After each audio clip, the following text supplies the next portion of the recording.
قوي يا ماما النهارده. ها طمنيني، عامله اكل ايه النهارده؟ يا ترى محمر ولا مشمر ولا ايه؟ ها طمنيني. عامله لكم عدس يا حبيبتي. عدس؟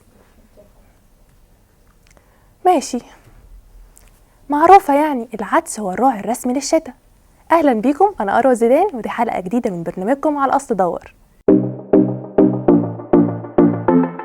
هنعرف النهارده طبق العدس بيتكلم عن ازاي او ايه قصته، وهنعرف كمان المثل المصري المشهور اللي معرفش يقول عدس. كما يقال في احدى الروايات ان العدس انتشر عصر قدماء المصريين وكانوا مسمينه القدس، بالنسبه لهم وجبه غذائيه ذو قيمه، وكمان كان بيساعدهم في الدفا في الشتاء.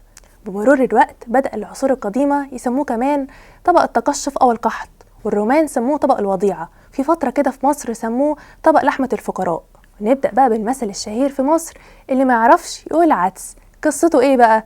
في واحد تاجر فاتح محل فيه بقوليات زي العدس والرز والفول، حاجات من دي كتير. حرامي دخل عليه وهو مش اخد باله، جري وراه طبعا، فهو بيجري راح موقع شجرة العدس. الجيران طلعوا